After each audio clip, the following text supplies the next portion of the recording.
ഇവിടെ 4 ഭാഗത്തും കടലാണ്. പക്ഷെ ഈ 4 സൈഡിലും കടലിന്റെ 4 ഭാഗങ്ങളും 4 തരം കളർ വെള്ളത്തിന്റെ നിറം 4 തരം കളറാണ്. 4 തരം. അതെന്താ മനസ്സിലാവും?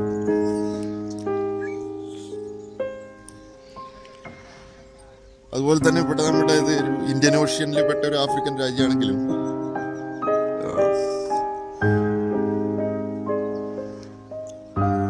ഇന്ത്യൻസ് വളരെ കുറവാണ് ഇവിടെ വരുന്നത്. എന്താണ് ഇന്ത്യൻസിന് തീരെ ഇവിടെ അങ്ങനെ ഇഷ്ടപ്പെട്ടിട്ടില്ല എന്ന് തോന്നുന്നു. അതോ ഇനി കണ്ടു കഴിഞ്ഞിട്ട് ഇനി ആരും കാണാനില്ലാഞ്ഞിട്ടാണോ, ഞാൻ ഇതിന്റെ അവസാനം വന്നതുകൊണ്ടാണോ എന്നറിയില്ല. ഇന്ത്യൻസിന് ഇവിടെ ടൂറിസ്റ്റ് ആയിട്ട് വരുന്നവരെ കാണാൻ വളരെ പാടാണ്.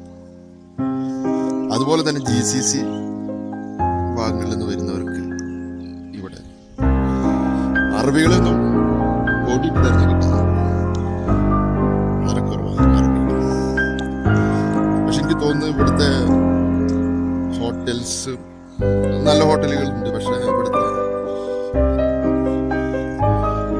ഹോം സ്റ്റേ അങ്ങനെയുള്ള പരിപാടികളൊക്കെ വളരെ യൂറോപ്യൻ സ്റ്റൈലും യൂറോപ്പിന്റെ ആ ഒരു തീമിലാണ് ഇവിടുത്തെ എല്ലാ കാര്യവും.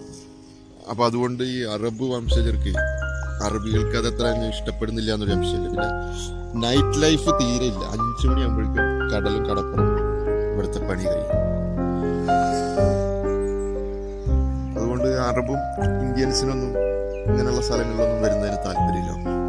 പക്ഷെ ഇവിടെ യൂറോപ്യൻസ്, നമ്മൾ അറിയാത്തും കേൾക്കാത്തതായിട്ടുള്ള യൂറോപ്യൻ രാജ്യങ്ങളിൽ നിന്നുള്ള കുത്തൊഴുക്കാൻ അത് പറഞ്ഞറിയിക്കാം.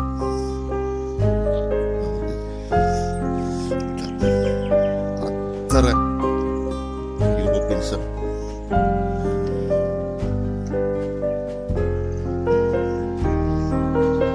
അവരുടെ ഒരു ലോകമാണ്. എവിടെ തിരിഞ്ഞങ്ങ് നോക്കിയാൽ അവിടെയൊക്കെ യൂറോപ്യൻസ്.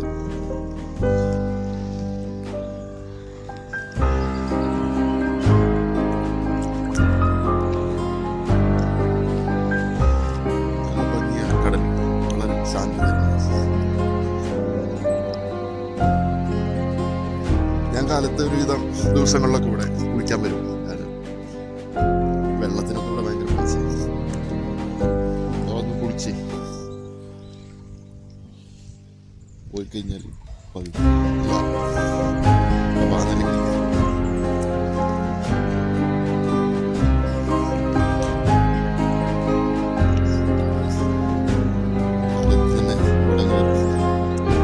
ഇതൊക്കെയാണ് ഇന്നത്തെ കാര്യങ്ങൾ. ഇപ്പൊ ചുഴലിക്കാറ്റെല്ലാം കഴിഞ്ഞുള്ള ശാന്തതയുണ്ട്. കടലിലെ ഏതോ ഒരു തേനീച്ച എങ്ങാണ്ട്, ഈച്ചയാണോ തേനീച്ചയാണോ, നീന്തിപ്പോകാൻ പറ്റില്ല. ഞാൻ എടുത്താലും എന്തെങ്കിലും കുഴപ്പമുണ്ടോന്നറിയില്ല. പണ്ടൊരു ഗുരു പറഞ്ഞ കാര്യം എനിക്ക് ഓർമ്മ വരുന്നത്.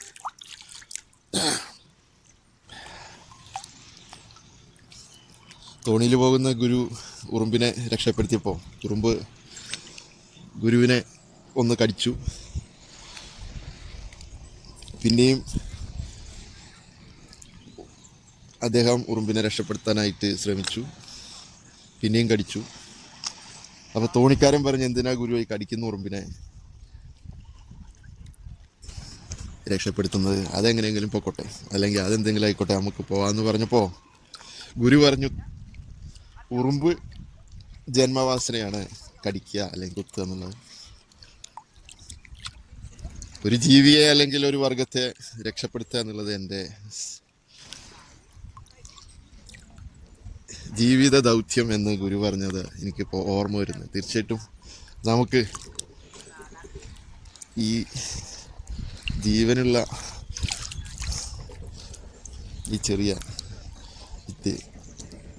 ഈച്ചയെ രക്ഷപ്പെടുത്തി തന്നെ ചെയ്യാം. കടിക്കട്ടെ അല്ലേ.